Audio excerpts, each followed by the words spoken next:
Salut à toi, c'est Hermès, ton moniteur auto-école, enseignant de la conduite et de la sécurité routière. Aujourd'hui, je te propose un examen complet du code de la route, commenté et corrigé.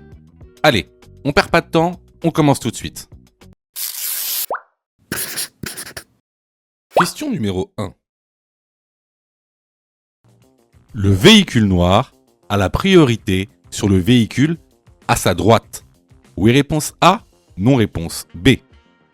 Le véhicule noir doit ralentir et placer le pied devant le frein. Oui, réponse C, non réponse D.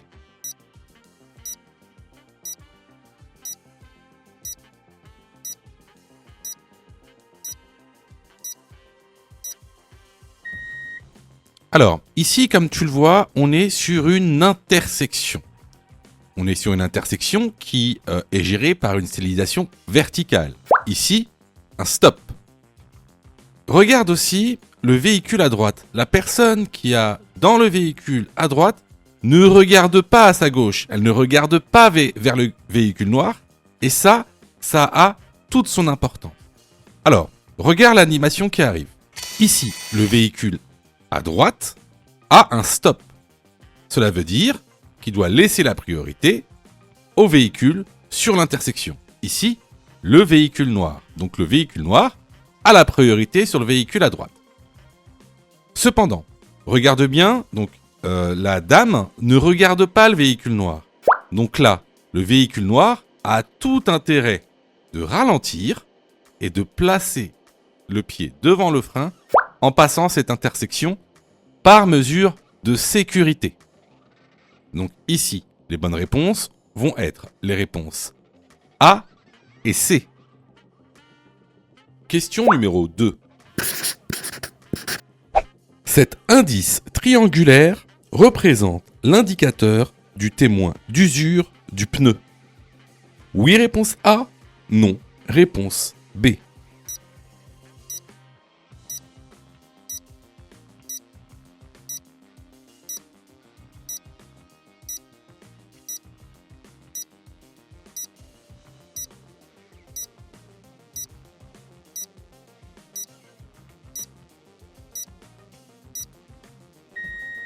Alors, sur le flanc d'une roue, il y a plusieurs indices. Mais avant d'aller plus loin, c'est quoi une roue? Ça a l'air d'être une question simple comme ça, mais je vous assure que c'est beaucoup plus compliqué que ça en a l'air. Alors, une roue, elle est constituée de deux choses.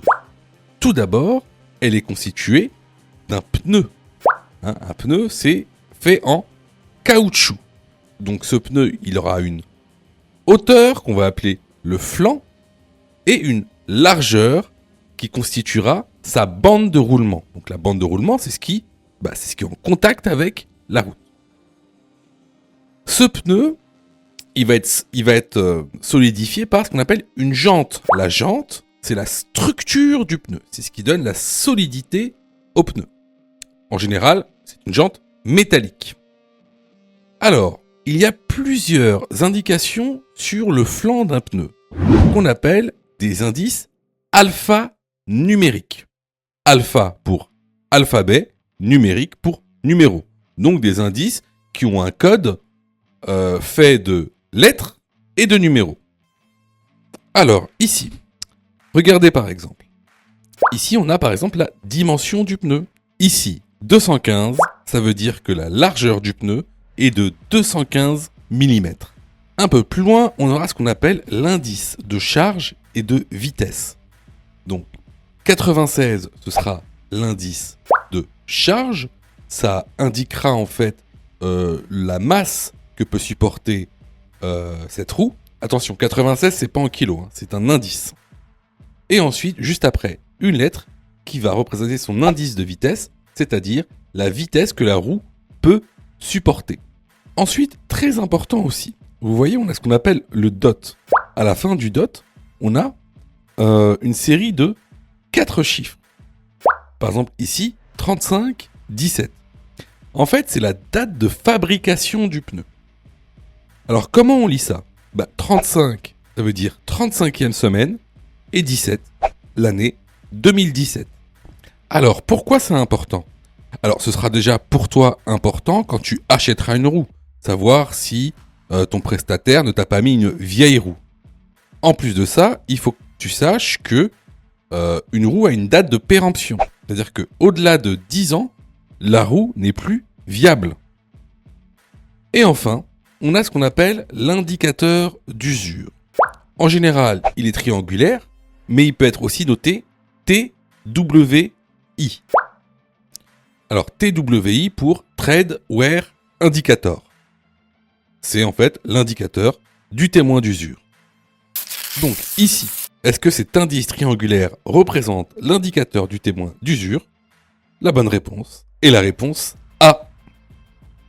Question numéro 3. Je suis bien placé. Oui, réponse A. Non, réponse B.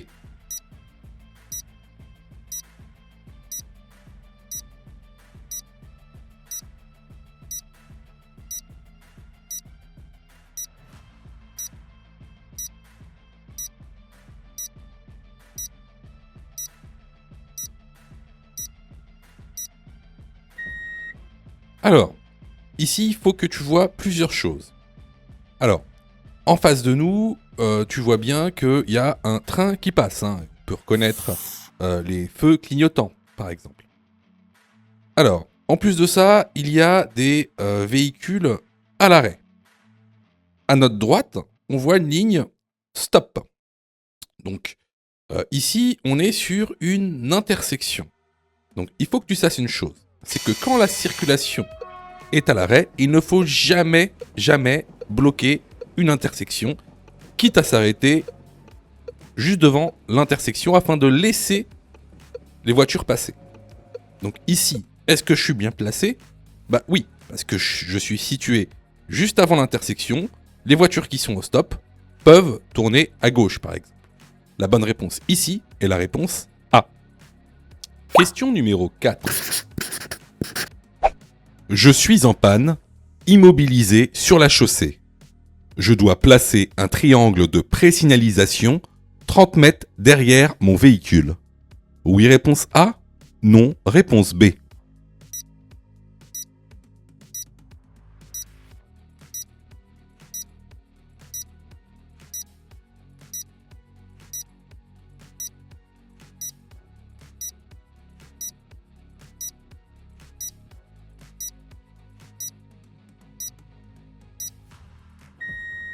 Alors effectivement, si tu es immobilisé sur la chaussée, soit parce que tu es en panne ou que tu as fait un accident, eh bien, il faudra que tu places un triangle de présignalisation 30 mètres derrière ton véhicule.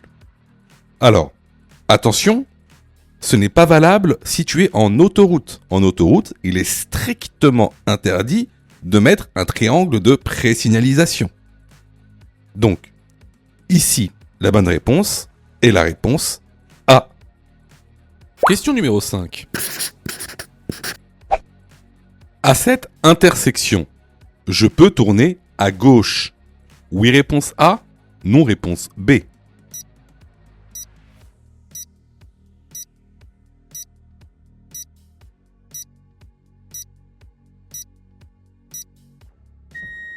Alors, comme tu le vois ici, on se retrouve dans une intersection en croix. Tu remarqueras la signalisation. À gauche, on a un sens interdit. Tu remarqueras également qu'à droite, on a un piéton qui passe au passage piéton. Alors, si tu regardes cette animation, tu as en fait plusieurs possibilités. Bien sûr, il sera interdit de tourner à gauche. Tout simplement parce qu'il y a un panneau sens interdit qui t'empêche l'accès à la voie. Tu pourras alors soit aller tout droit ou alors tourner à droite. Cependant, étant donné qu'il y a un piéton, tu devras d'abord lui céder le passage pour ensuite passer à ton tour. La bonne réponse ici est la réponse B. Question numéro 6. Sur cette route, les véhicules sont prioritaires en tout temps. Oui, réponse A. Non, réponse B.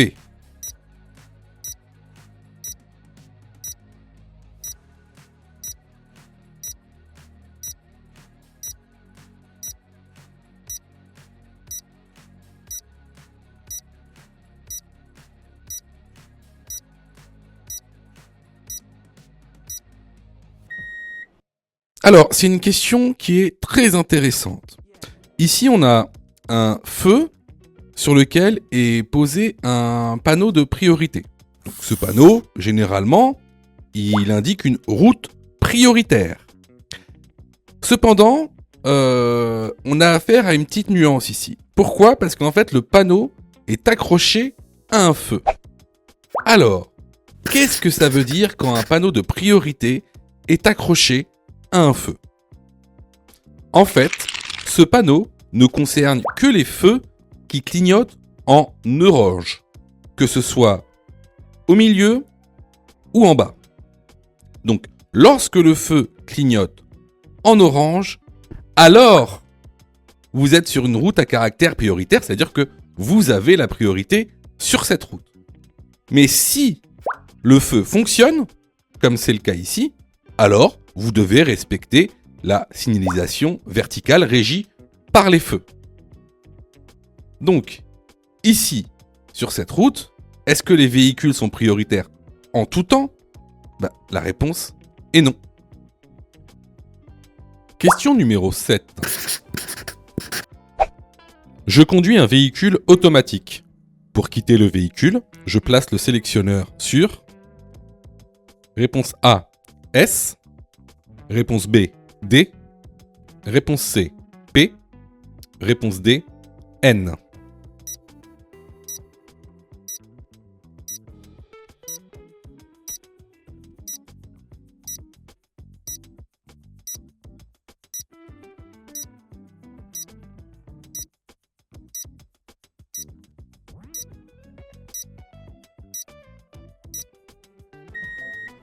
Quand tu conduis une automatique, le boîtier de vitesse est différent. Donc, on a un boîtier de vitesse qui ressemble à ça. Donc, la lettre S, ça c'est pour la boîte séquentielle. La lettre D, c'est pour drive, c'est lorsque tu conduis. La lettre N, c'est pour neutral, ça c'est le point mort. La lettre R, c'est pour reverse, ça c'est la marche arrière. Et enfin, la lettre P, c'est pour le stationnement. Donc ici, si je quitte mon véhicule, c'est que le véhicule est stationné. Je mets le sélectionnaire sur la lettre P. La bonne réponse ici est la réponse C. Question numéro 8. Je suis bien placé pour prendre la sortie de gauche au carrefour. Oui, réponse A. Non, réponse B.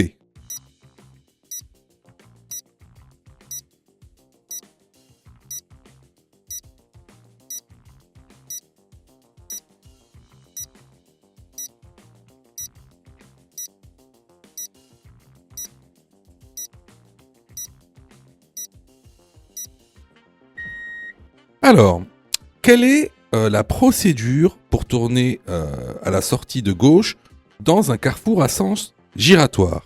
Tout d'abord, on se met sur la voie de gauche. Une fois arrivé au marquage au sol du céder le passage, je m'assure qu'il n'y a personne dans le sens giratoire, car je dois céder le passage au véhicule venant de gauche. Je m'engage dans le sens giratoire en prenant la voie de gauche du sens giratoire. Une fois arrivé à la portion qui clignote, je vais commencer à m'engager sur la voie de droite du sens giratoire. Avant ça, comme je change de voie, j'effectue mes contrôles.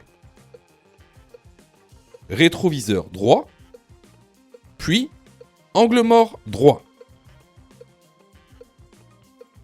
S'il n'y a personne sur cette voie, je mets mon clignotant, je m'engage sur la voie de droite du sens giratoire. Une fois arrivé dans la rue dans laquelle je veux tourner, encore une fois, je dois effectuer 2 contrôles. Tout d'abord, le contrôle à gauche, pour m'assurer que personne va venir me couper la trajectoire. Donc, rétro-gauche plus angle mort gauche. Ensuite, contrôle droit. Rétro-droit plus angle mort droit. Une fois que je me suis assuré qu'une personne ne vient à gauche ni à droite, je tourne dans la rue. Eh bien, comme vous le voyez ici, on est déjà placé à gauche, donc on est très bien placé pour prendre la sortie de gauche au carrefour. La bonne réponse est la réponse A. Question numéro 9. Je possède un véhicule électrique. Avant un long trajet, je vérifie que le batterie est bien chargé en totalité. Oui, réponse A. Non, réponse B.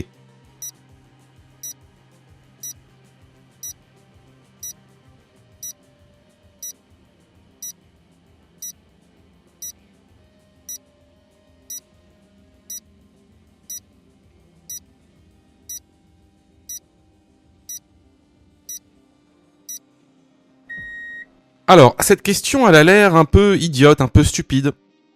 Pas du tout. Alors, déjà, premièrement, c'est une question qui est souvent posée à l'examen du code de la route. Il y a de grandes chances que cette question vous sera posée à l'examen. En plus de ça, pourquoi cette question ?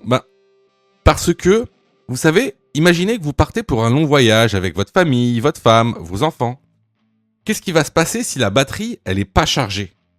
Tout de suite, vous allez devenir anxieux. Vous allez vous dire, il faut vite que je recharge la batterie, il faut que je trouve un point de recharge, ma femme est énervée, les enfants font du bruit. Tout ça, ça va créer un environnement anxiogène, d'accord ? Et qu'est-ce que ça va provoquer ? Ça va provoquer que vous ne serez pas concentré sur l'activité de conduite. N'oubliez pas que quand vous prenez la voiture, vous devez être concentré sur votre conduite. Il ne faut pas que vous pensiez à autre chose ou que vous soyez dans un état anxiogène. Donc, avant de partir pour un long trajet, on prépare son trajet, on charge sa batterie complètement et également, qu'est-ce qu'on fait ? On prévoit les points pour, les stations électriques qui seront sur le trajet. Donc, ici, avant un long trajet, je vérifie que la batterie est bien chargée. La bonne réponse est la réponse A. Question numéro 10. Au passage piéton, je passe. Oui, réponse A. Non, réponse B.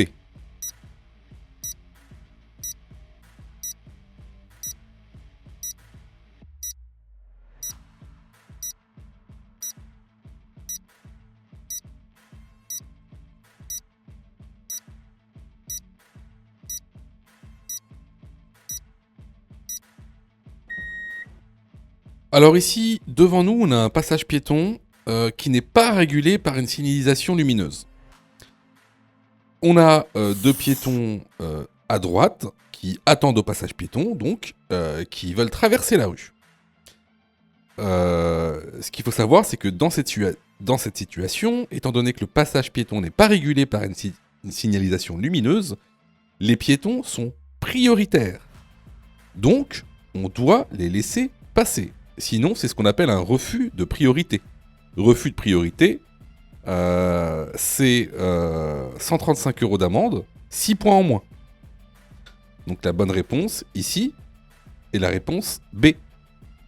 Question numéro 11. À la prochaine intersection, les véhicules venant de droite peuvent rencontrer réponse A, le panneau A, réponse B, le panneau B, réponse C, le panneau C, réponse D, le panneau D.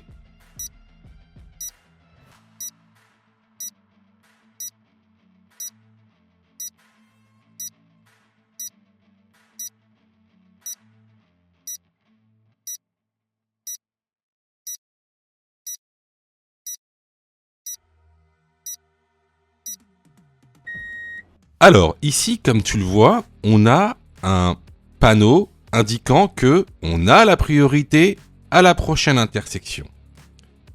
Donc, qu'est-ce que ça veut dire concrètement ? Ici, on va considérer qu'on est la voiture rouge et que les véhicules venant de droite, c'est la voiture blanche. D'accord ? Donc, nous, on a la priorité à la prochaine intersection. Donc, est-ce que les véhicules qui viennent de droite peuvent avoir ce panneau de route prioritaire. Bah non, on ne peut pas être prioritaire en même temps. C'est impossible. Soit c'est moi qui suis prioritaire, soit c'est les véhicules de droite qui sont prioritaires. Mais pas les deux en même temps. Donc, le panneau de priorité, c'est impossible.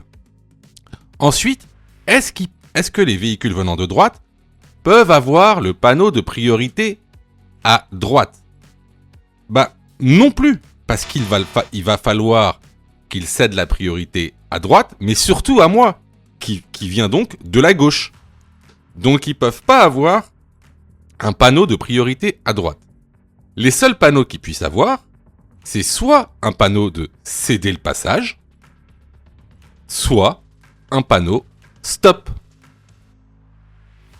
Alors, je sais que certains d'entre vous vont me dire, mais t'es bien gentil, mais comment tu sais que l'intersection elle sera comme ça? Elle peut être en étoile ou elle peut être en T ou... Alors, je sais que la circulation sera comme ça de manière sûre et certaine. Donc, si vous voulez savoir pourquoi l'intersection sera obligatoirement comme ça, je vous invite fortement à aller dans l'information parce qu'aujourd'hui, on n'a pas le temps de répondre à toutes les questions. On répond à la question qui nous est posée.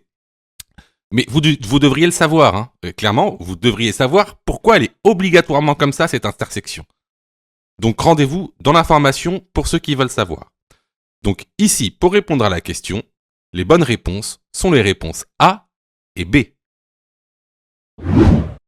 Sais-tu que Mon Code de la Route est aussi une plateforme pédagogique qui te permet de passer ton examen du code à partir de seulement 9,90 €. Et on a même conçu, spécialement pour toi, un programme qui te permet d'obtenir ton code en un temps record. C'est le programme Mon Code en 10 jours. Avec un calendrier de révision personnalisé, un contenu pédagogique par thème conforme à la nouvelle réforme, des nombreux tests d'examen blanc issus de l'examen officiel, accessibles sur smartphone, tablette et PC durant 1 an et en accès illimité. Et surtout, cette formation est 100% remboursée en cas d'échec à l'examen.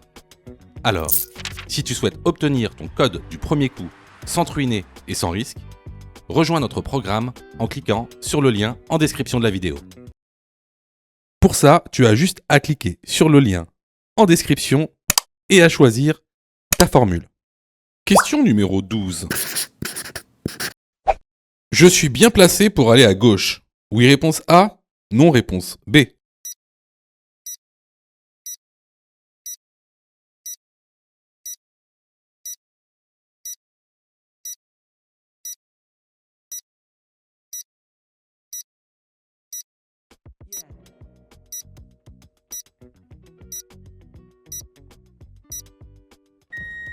Alors effectivement ici, vous voyez, vous êtes dans une voie réservée. Vous voyez les lignes, ce sont des lignes épaisses. Donc vous êtes dans une voie réservée. Alors cette voie réservée, elle s'appelle une voie de stockage. Donc cette voie de stockage, en fait, permet au véhicule de se stocker pour pouvoir aller à gauche à l'intersection. Donc ici, effectivement, je suis bien placé pour aller à gauche. La bonne réponse est la réponse A. Question numéro 13. Dans cette situation, je ralentis. Oui, réponse A. Non. Réponse B.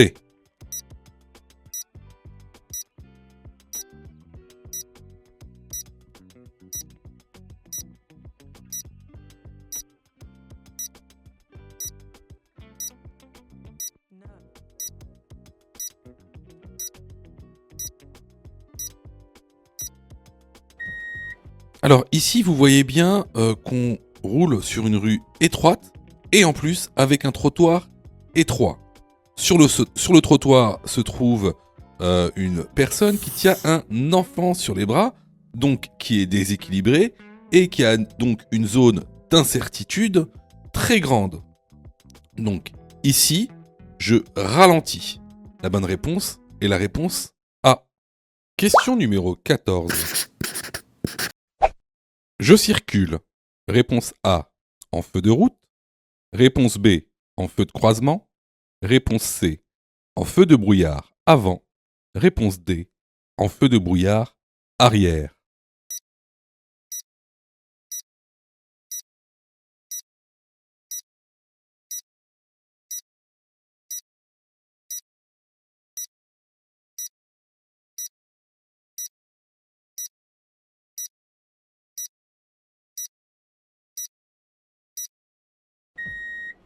Alors, déjà la première chose, ici, on est dans un temps de neige, hein.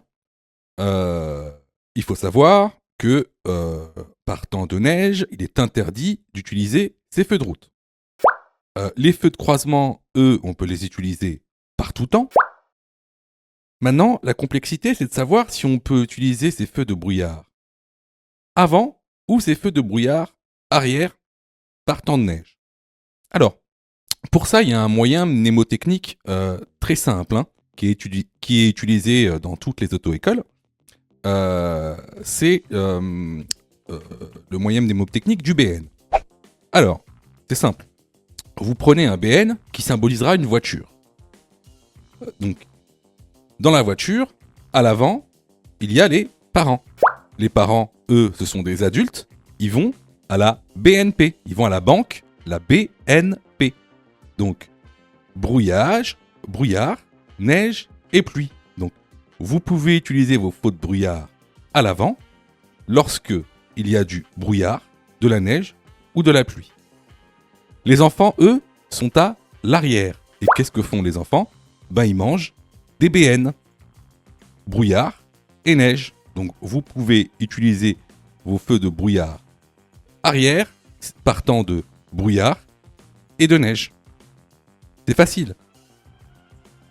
Les parents sont à l'avant et vont à la BNP, brouillard, neige, pluie. Les enfants sont à l'arrière, mangent des BN, brouillard et neige. Donc on peut utiliser ces feux de brouillard avant et arrière lorsqu'il neige ou qu'il y a du brouillard. Les bonnes réponses ici sont les réponses B, C et D. Question numéro 15. La prochaine aire d'autoroute est équipée d'une station essence, oui réponse A, non réponse B, d'un hôtel, oui réponse C, non réponse D.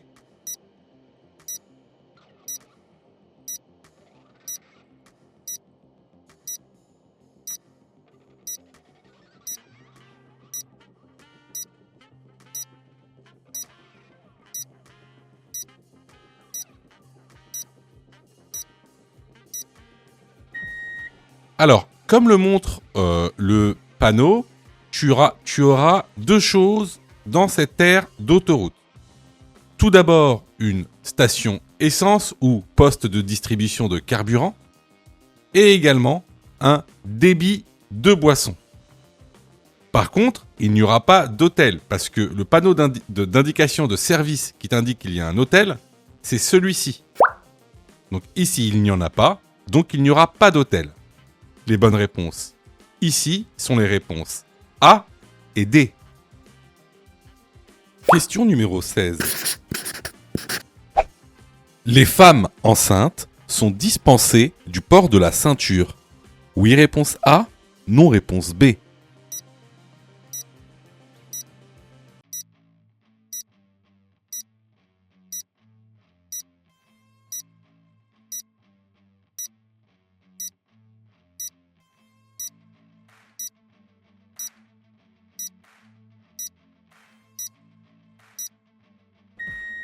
Alors là, c'est vraiment très facile. Donc effectivement, les femmes enceintes ne sont pas dispensées du port de la ceinture de sécurité, à moins qu'elles aient une dérogation écrite par un médecin agréé. Donc ici, la bonne réponse est la réponse B. Question numéro 17. Avoir une alcoolémie de plus de 0,8 g par litre de sang au volant constitue réponse A, une infraction, réponse B, un délit, réponse C, une contravention, réponse D, un crime.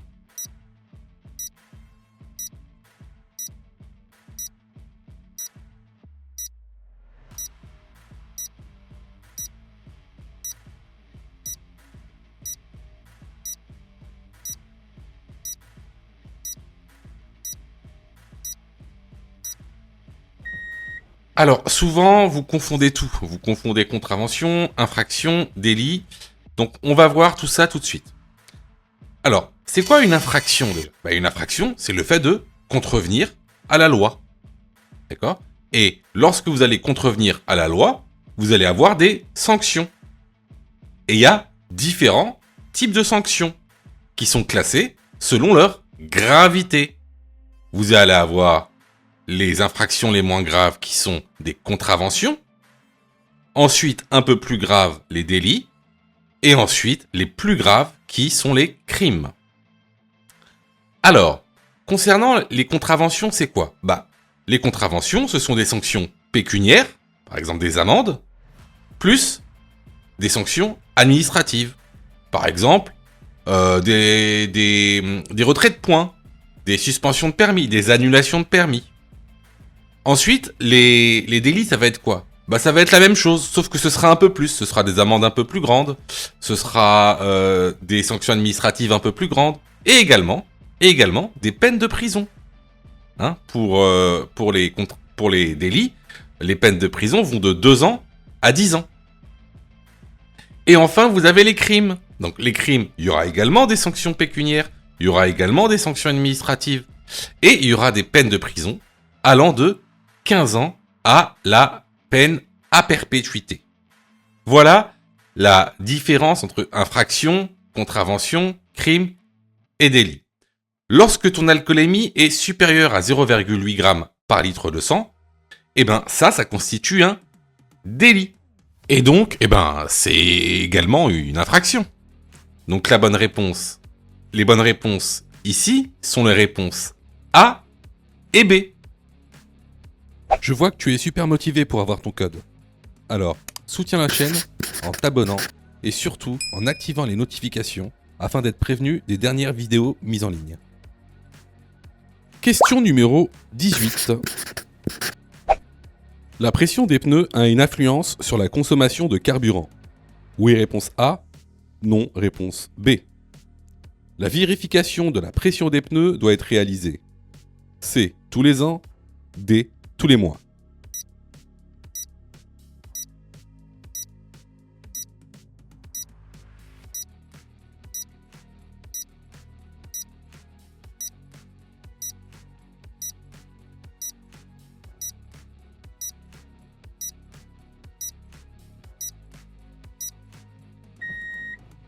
Alors effectivement, un pneu sous-gonflé va augmenter de manière significative la consommation de carburant.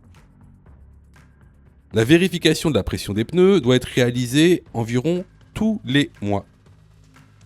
Les bonnes réponses ici sont les réponses A et D. Question numéro 19.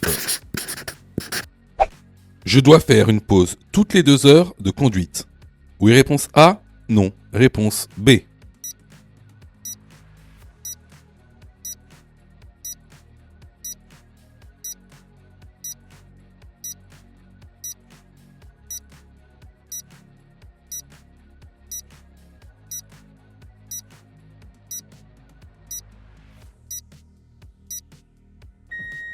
Alors, effectivement, comme le montre ici le document de cours, la fatigue est responsable d'un tiers des accidents mortels sur l'autoroute. Donc, le repos est nécessaire. Donc, le mieux étant de faire une pause toutes les 2 heures et faire une micro-sieste d'environ 20 à 30 minutes. La bonne réponse ici est la réponse A. Question numéro 20. Plus je roule vite, plus la distance parcourue durant le temps de réaction est grande. Oui, réponse A. Non, réponse B.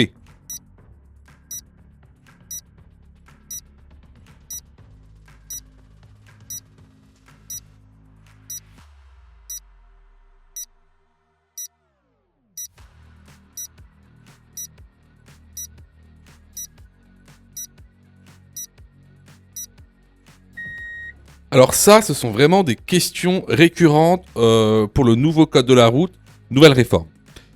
Faut vraiment que vous maîtrisiez ce sujet-là. Alors, avant toute chose, c'est quoi le temps de réaction ? Le temps de réaction, c'est un temps qui est égal à 1 seconde. Tout le monde a ce temps de réaction-là, dans des conditions normales, bien sûr. Faut pas avoir bu, ni fumé, ni avoir pris de la drogue. Donc, le temps de réaction est d'environ 1 seconde pour un être humain. Pendant ce temps, qu'est-ce que vous faites ? Tout d'abord, vous allez percevoir un danger. Ensuite, vous allez analyser le danger. Ensuite, vous allez prendre une décision. Et enfin, vous allez agir suite à la prise de décision. C'est ce qu'on appelle le PADA. C'est un moyen mémotechnique pour s'en souvenir. Donc, P pour percevoir, A pour analyser, D pour décider, A pour agir. Alors, pendant ce temps de réaction qui dure 1 seconde, lui, votre véhicule, il continue d'avancer. Donc, effectivement, plus votre vitesse sera élevée, plus le temps parcouru pendant ce temps de réaction va être grande. Regardez ce document, par exemple, à 50 km/h, la distance parcourue pendant 1 seconde est de 15 mètres. À 80 km/h, la distance parcourue est de 24 mètres.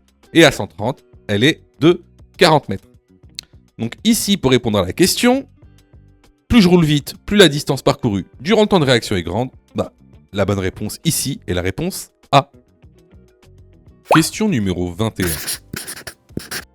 Je risque de rencontrer des pierres sur la chaussée. Oui, réponse A. Non, réponse B.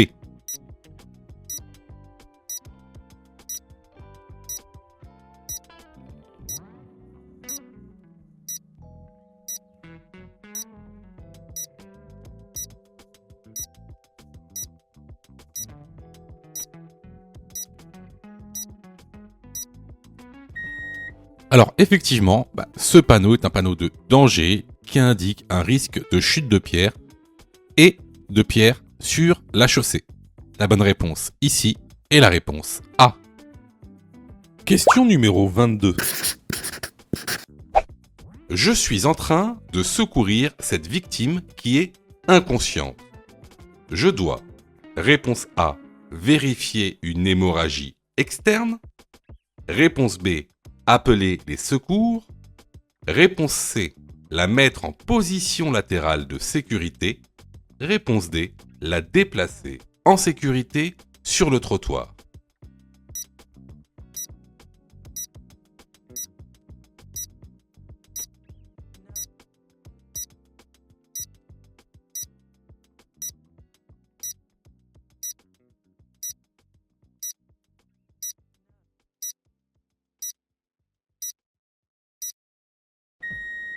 Alors, dans le cas où on est face à une victime d'un accident de la route qui est inconsciente, quelle est la procédure à mettre en place ?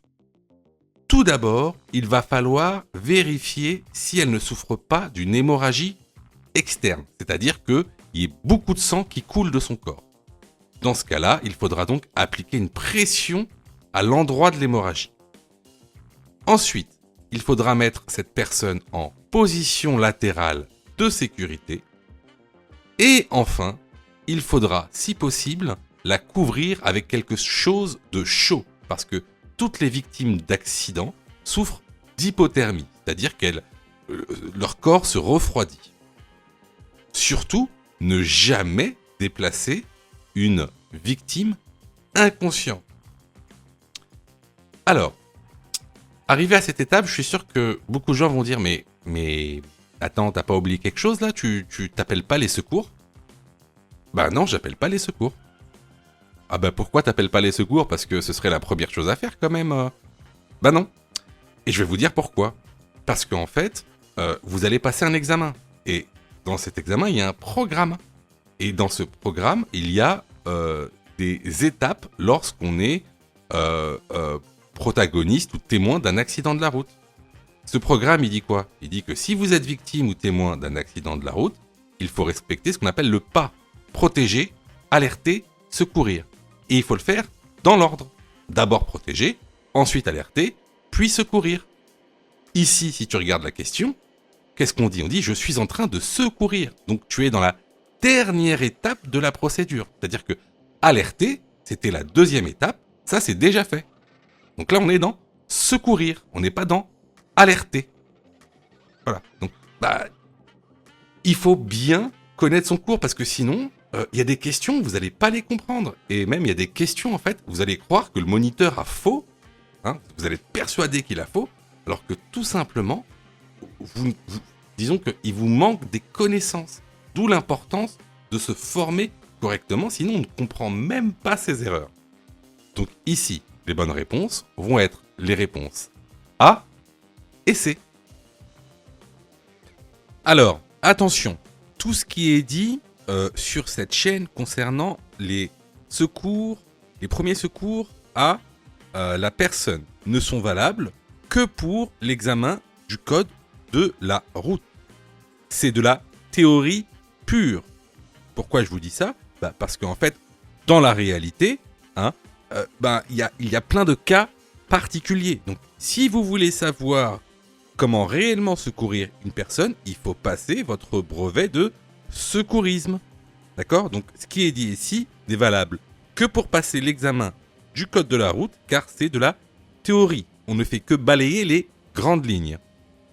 Question numéro 23. Pour stationner en pente, il est préférable A. D'enclencher la première vitesse, B. De garder les roues droites, C. De tirer fortement le frein à main.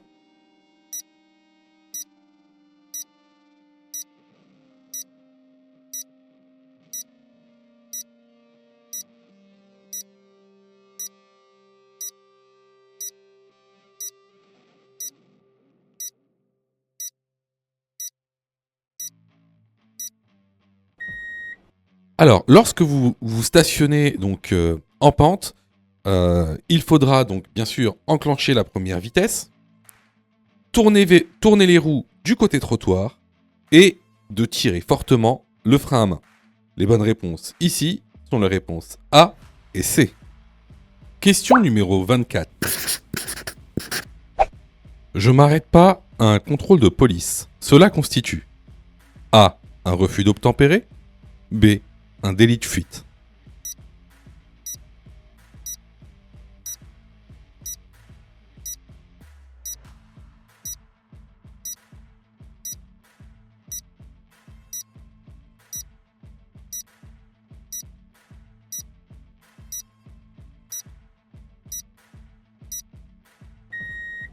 Alors, là-dessus, vous faites souvent des erreurs entre refus d'obtempérer et délit de fuite. Alors, un délit de fuite, c'est lorsque vous faites un accident et que vous ne vous arrêtez pas pour constater des dégâts matériels ou physiques. Alors qu'un refus d'obtempérer, c'est lorsque un policier veut effectuer un contrôle de votre véhicule et que vous ne vous arrêtez pas. Là, ça s'appelle un refus d'obtempérer. Donc, la bonne réponse ici est la réponse A. Question numéro 25. Dans cette situation, les pneus neige sont réponse A, obligatoire, réponse B, conseillé.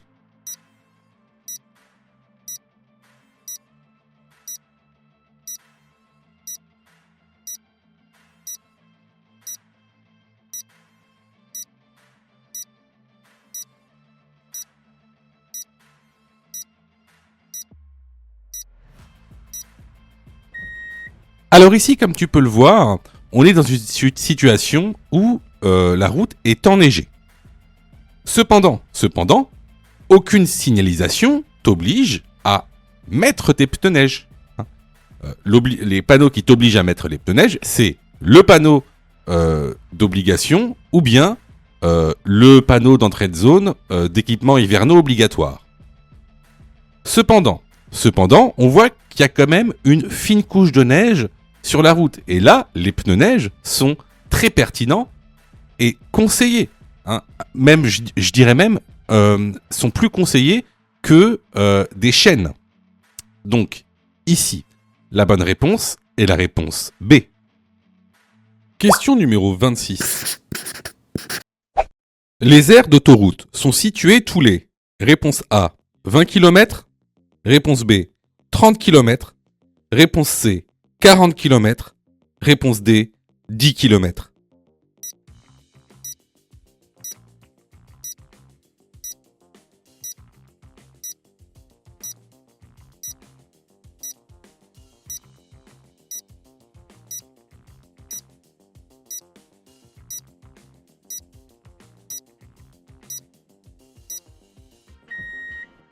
Alors, il faut savoir que les aires d'autoroute sont situées tous les 20 km.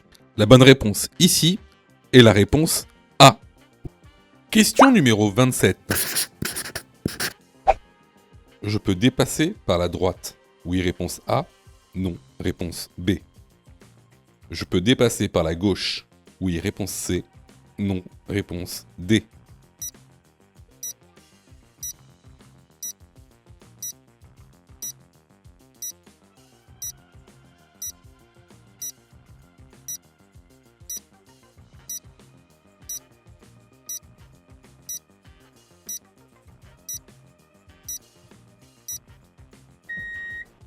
Alors, déjà la première question. Est-ce que je peux dépasser par la droite? Alors, il faut que vous sachiez qu'il est formellement interdit, sous aucun prétexte, de dépasser par la droite. Donc, on ne dépasse pas par la droite. Donc, à la question « Je peux dépasser par la droite ?» la bonne réponse est la réponse B. Non. Est-ce que je peux dépasser par la gauche? Dans le cas général, oui, on peut dépasser par la gauche. Quand on dépasse par la gauche. Alors, par contre, dans ce contexte, si vous regardez le rétroviseur intérieur, on voit qu'il y a une voiture qui nous colle, qui est très très proche. Donc, pour l'instant, je ne peux pas dépasser par la gauche. Il va falloir que j'attende que cette voiture me dépasse pour ensuite dépasser par la gauche. Donc ici, est-ce que je peux dépasser par la gauche? La réponse est non. Les vidéos sont totalement gratuites, donc abonne-toi pour aider la chaîne et surtout, active les notifications pour être prévenu des dernières vidéos et avoir ton code beaucoup plus rapidement. Question numéro 28. Les cyclistes sont considérés comme usagers vulnérables. Oui, réponse A, non, réponse B.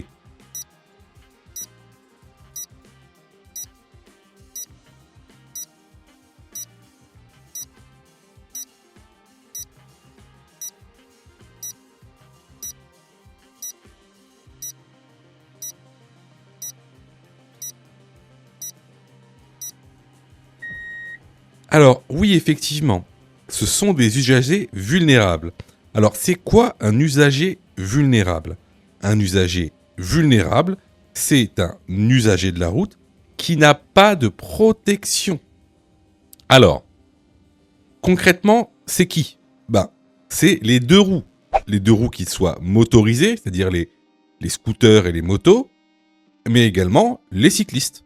Ça peut être aussi ceux qui se déplacent en engin de déplacement personnel, motorisé ou non, c'est-à-dire les trottinettes ou trottinettes électriques. Mais également les piétons. Les piétons sont des usagers de la route, vulnérables également. Donc, ici, est-ce que les cyclistes sont considérés comme usagers vulnérables? La bonne réponse est la réponse A. Question numéro 29. Je suis prioritaire. Réponse A, seulement sur cet axe routier. Réponse B, à la prochaine intersection seulement. Réponse C, sur toute l'agglomération.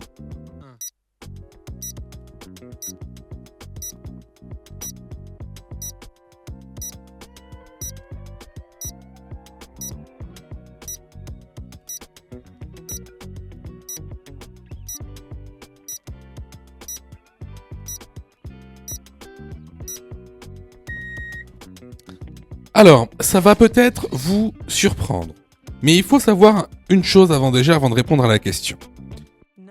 Lorsque vous rentrez dans une agglomération, vous allez avoir un panneau d'entrée d'agglomération, comme ici, le panneau de Valory. Tous les panneaux qui se situeront au-dessus, en dessous, et parfois même à l'intérieur du panneau d'entrée d'agglomération, signifient que ces prescriptions sont valables sur toute l'agglomération. C'est-à-dire, par exemple, ici, on a un panneau de route prioritaire au-dessus du panneau. Qu'est-ce que cela signifie? Cela signifie que vous êtes prioritaire sur toute l'agglomération de Valoris. Alors ça peut paraître étrange comme ça, mais il faut savoir qu'en France, il y a des villes en fait qui sont des petites bourgades qui font même pas 100 mètres de large. Vous les traversez en 10 secondes. Donc en fait, il y a une rue principale, en général c'est une départementale, et vous avez 2-3 rues perpendiculaires. Et tout ça, c'est la ville. Voilà. Donc, en fait, qu'est-ce qui va se passer ici? Il va se passer que vous serez prioritaire partout, en règle générale. Voilà. Et quand vous ne serez pas prioritaire, il y aura des panneaux qui vous diront que vous n'êtes pas prioritaire. Par exemple, il y aura un stop. Par exemple, il y aura un céder le passage. Ou, par exemple, il y aurait un panneau de fin de priorité. Mais de manière générale, vous serez prioritaire sur toute l'agglomération. La bonne réponse ici est la réponse C. Question numéro 30. L'ESP permet de maintenir sa trajectoire lors des freinages d'urgence. Oui, réponse A. Non, réponse B.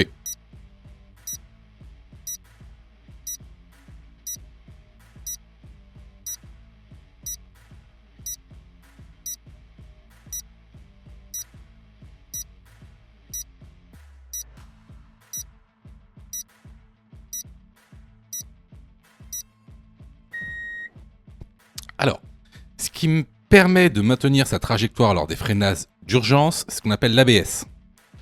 Ça n'a rien à voir avec l'ESP.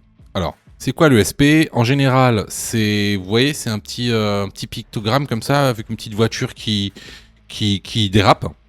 Ça veut dire quoi, déjà? Ça veut dire Electronic Stability Program. C'est un système électronique, donc automatique, pour stabiliser le véhicule.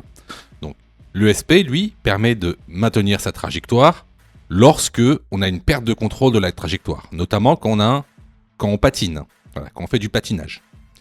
Donc ici, la bonne réponse est la réponse B. Question numéro 31. Je suis écomobile si. Réponse A, je roule moins vite pour consommer moins. Réponse B, j'utilise les transports en commun. Réponse C, je pratique l'écopartage. Réponse D, je désactive l'air conditionné dans ma voiture.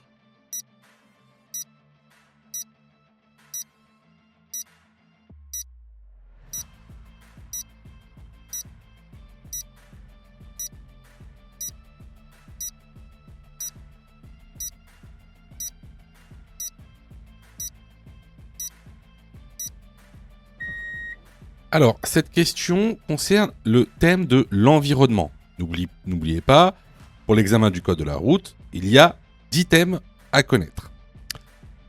Dans ce thème, on trouve les notions d'écomobilité. Alors, souvent, vous confondez écomobilité et écoconduite, qui sont deux choses différentes. L'écomobilité, c'est comment je me déplace, et l'éco-conduite, c'est comment je roule. Deux concepts différents. L'écomobilité, par exemple, c'est utiliser les transports en commun, pratiquer l'écopartage, pratiquer le covoiturage. Alors que l'éco-conduite, ça va être rouler moins vite, utiliser le frein moteur, désactiver l'air conditionné. Donc, ici, je suis écomobile si j'utilise les transports en commun et je pratique l'écopartage. Les bonnes réponses ici sont les réponses B et C. Question numéro 32. Je peux m'arrêter sur la voie à ma droite pour faire monter une personne dans mon véhicule. Oui, réponse A. Non, réponse B.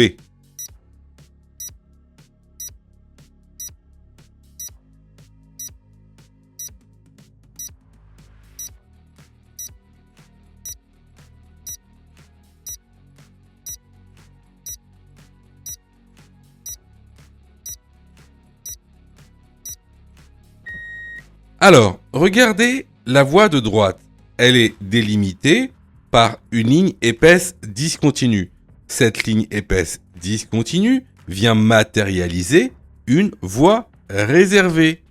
Hein, elle n'est pas réservée à vous, elle est réservée à d'autres utilisateurs. Ici, on peut voir que elle est réservée au bus. Hein, on peut voir parce qu'on a une voie de bus à droite. Donc, vous n'avez même pas le droit d'y aller. Donc, encore moins de vous arrêter sur cette voie. Donc, ici, la bonne réponse est la réponse B. Alors, vous voyez, il y a beaucoup de gens, en fait, je sais, hein, je sais que vous êtes trompés. Enfin, beaucoup d'entre vous se sont trompés.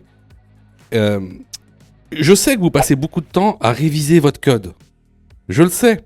Hein, sûrement que même vous avez une application gratuite. Mais vous savez, les applications gratuites, si c'est gratuit, ne pensez pas que vous allez avoir de la qualité. D'accord ? Ne pensez pas ça. Hein, c'est pas pour rien qu'il y a 40% de taux d'échec. Quasiment la moitié des gens qui regardent cette vidéo vont rater leur code. Pas parce qu'ils n'ont pas travaillé, pas parce qu'ils sont nuls, parce que vous avez été mal formés. C'est pour ça que nous, on vous propose donc une plateforme de formation 100% dédiée au code de la route, réalisée par des professionnels, avec une méthodologie adéquate qui vous permettra d'avoir votre code de la route rapidement. En plus de ça, vraiment, ça coûte pas cher. Vous pouvez commencer à vous former pour 9,90 €. Ça, c'est la formule la plus basse. Sinon, vous pouvez même choisir la formule « Mon code en 10 jours ». Et avec cette formule, vous êtes 100% remboursé si vous ratez votre code. Simplement en envoyant la preuve de votre échec.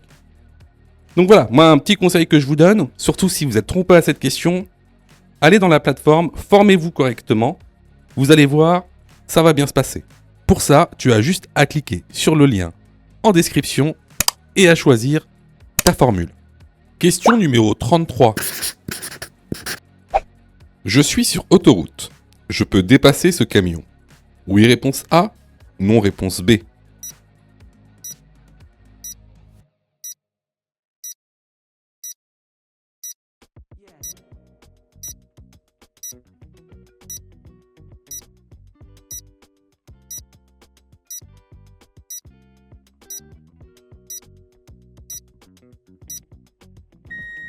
Alors ici, tu vois, sur autoroute, la vitesse maximale autorisée est de 130 km/h.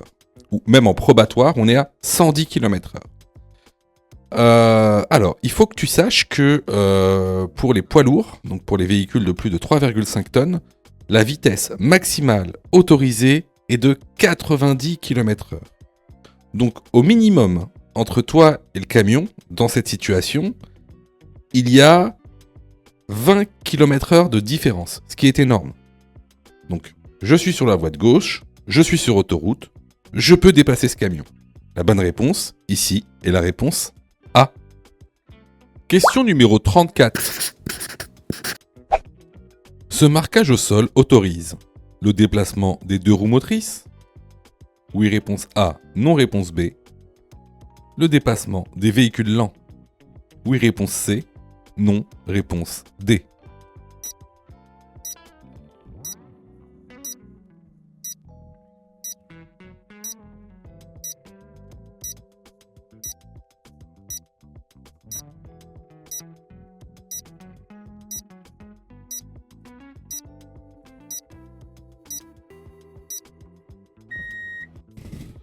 Alors, ce marquage au sol, c'est-à-dire des lignes pointillées très rapprochées, c'est ce qu'on appelle une ligne de dissuasion. Cette ligne de dissuasion interdit le déplacement. Donc le dépassement est totalement interdit avec une ligne de dissuasion. À ne pas confondre avec des lignes de séparation de voies, comme vous le voyez ici. Alors, cette ligne de dissuasion autorise le déplacement des véhicules lents exclusivement. Donc ici, les bonnes réponses vont être les réponses B et C. Question numéro 35. En utilisant ce service, je pratique. Réponse A, l'éco-partage. Réponse B, le covoiturage.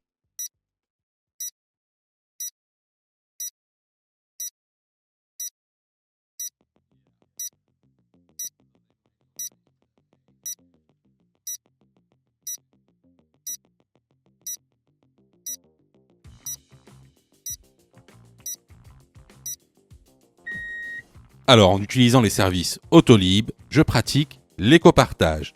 Si tu veux savoir la différence entre l'éco-partage et le covoiturage, je t'incite fortement à aller dans la formation en lien dans la description. La bonne réponse ici est la réponse A. Question numéro 36.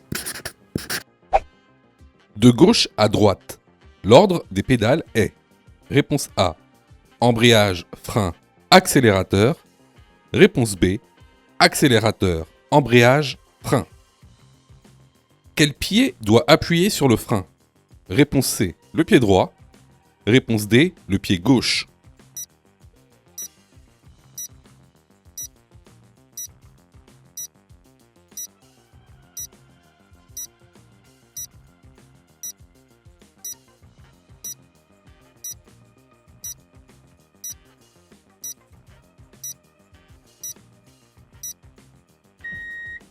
Alors, de gauche à droite, on a tout d'abord, tout à gauche, l'embrayage.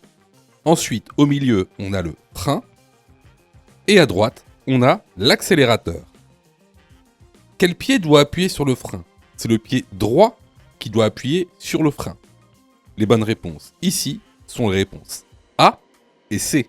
Question numéro 37.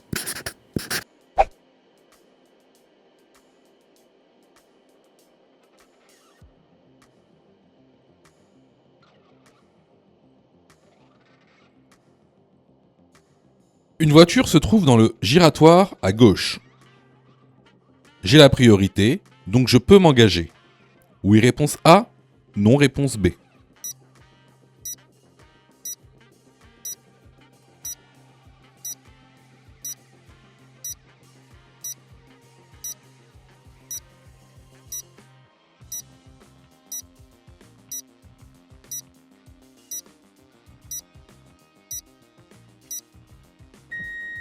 Alors, regardez, juste avant, quand on s'apprête à rentrer dans le carrefour à sens giratoire, regardez le panneau qu'on a. On a un panneau « Céder le passage ». Donc, il faut céder le passage au véhicule, ici comme on rentre dans un sens giratoire, venant de gauche. Alors ça, c'est une chose qu'on a vue plusieurs fois dans la formation. Alors, regardez, il y a une procédure pour pouvoir s'engager dans un sens giratoire. Il y en a même plusieurs selon la sortie que vous prenez. Alors, ici, lorsqu'on s'engage dans un sens giratoire, regardez l'animation, il faut laisser la priorité aux véhicules qui viennent de gauche, dans cette zone qui clignote en rouge. Donc s'il y a un véhicule dans cette zone qui clignote en rouge, on doit céder le passage. Donc ici, je n'ai pas la priorité, donc je ne peux pas m'engager. La bonne réponse est la réponse B. Question numéro 38. À 70 km/h, je parcours en une seconde.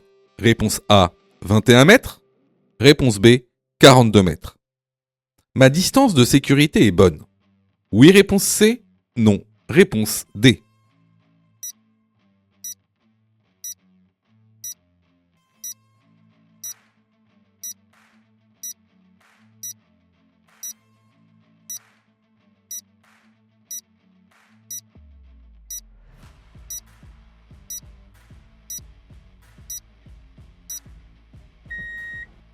Alors, comment connaître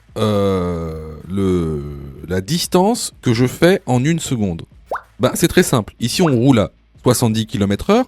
Donc, on prend le chiffre des dizaines, ici 7, et on le multiplie par 3. 3 x 7, 21. À 70 km/h, je parcours 21 mètres en une seconde. Concernant ma distance de sécurité, est-ce qu'elle est bonne? Bon, on pourrait, avec les notions qu'on a et les connaissances qu'on a, on pourrait la calculer et la comparer avec les lignes de rive. Bon, là, c'est simple. On les a, les lignes de rive. Et on sait qu'une bonne distance de sécurité sur route est de 2 lignes de rive. Or, ici, vous voyez bien qu'on ne les a pas, les 2 lignes de rive. Donc, on n'a pas une bonne distance de sécurité. Les bonnes réponses ici vont donc être les réponses A et D. Alors là, c'était vraiment une question de cours qu'on voit régulièrement dans la formation. Donc, si vous avez eu faux à cette question, vraiment, je vous incite vraiment à vous former, hein, que ce soit chez nous ou ailleurs. Alors, je reçois plusieurs messages de votre part, d'ailleurs, je vous en remercie. Alors, vous me posez souvent 2 questions. Alors, la première, c'est quand est-ce que je suis prêt pour passer mon code? Et la deuxième, c'est est-ce que je dois suivre la formation? Alors, tout d'abord, on va répondre à la première question. Quand est-ce que tu es prêt pour passer ton code? Bah, c'est très simple. Si tu fais moins de 5 fautes sur les 5 dernières séries d'examens blancs que tu as fait, alors tu es prêt à passer le code de la route. Donc attention, hein, ça veut dire qu'il faut que sur les 5 dernières séries que tu as faites, de manière consécutive, il n'y a pas une seule série où tu as fait plus de 5 fautes. Donc si tu as fait plus de 5 fautes à une seule série, il faut que tu continues à faire des examens blancs. La deuxième question. Est-ce que il serait mieux pour moi de prendre une formation? Alors, là, c'est pareil. Si tu fais 8 fautes ou plus sur les 5 dernières séries d'examens blancs que tu as faites, alors, il est vivement conseillé de te former. Ça veut tout simplement dire que il te manque certaines notions essentielles. Ça ne veut pas dire que tu connais pas ton cours, ça veut dire qu'il te manque des notions essentielles pour pouvoir progresser. Et clairement, c'est pas en faisant des examens blancs que tu vas progresser, tu vas même plutôt stagner. Voilà. Donc si tu as fait 8 fautes ou plus sur l'une des 5 dernières séries que tu as faites, je te conseille vivement de te former. Surtout que on a mis en place donc une plateforme pédagogique qui répond vraiment à tous vos besoins. On a fait en sorte que tout le monde puisse se former au code de la route. Vous avez la formule standard, par exemple, qui est à 19,90 € par an. Donc vous payez une fois 19,90 € et vous avez le droit à toute la plateforme pendant 1 an en illimité, avec tous les cours, tous les 10 thèmes, plus de 1200 questions issues de l'examen officiel, commentées et corrigées. Vous avez pour ceux, par exemple, qui veulent passer leur code rapidement, la formule à mon code en 10 jours, pour passer son code en 10 jours, qui est à 39,90 € par an, en illimité. Et en plus, si vous ratez votre code, eh ben vous êtes 100% remboursé, seulement en envoyant votre preuve d'échec. Sinon, pour ceux qui le souhaitent, vous avez la plus petite formule, la formule basique, qui est à 9,90 € par semaine. Celle-ci, c'est une formule qui est hebdomadaire, qui en général est réservée à ceux qui ont déjà passé leur code et qui ont échoué. C'est une sorte de remise à niveau. Donc, vraiment, il y en a pour tous les besoins et il y en a aussi pour tous les prix. Et c'est vraiment pas cher. Ce serait bête de rater son code alors que vous auriez pu vous former pour 9,90 €. Pour ça, tu as juste à cliquer sur le lien en description et à choisir ta formule. Question numéro 39. Il est recommandé de faire des pauses A toutes les 2 heures, B toutes les 3 heures, C toutes les 6 heures.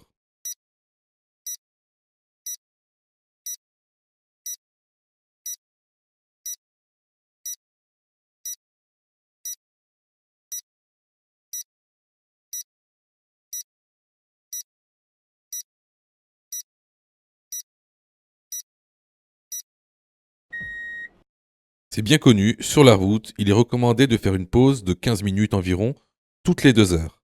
La bonne réponse est la réponse A. Question numéro 40. La signalisation indique A. Un virage dangereux. B. Un obstacle dangereux. C. Une intersection.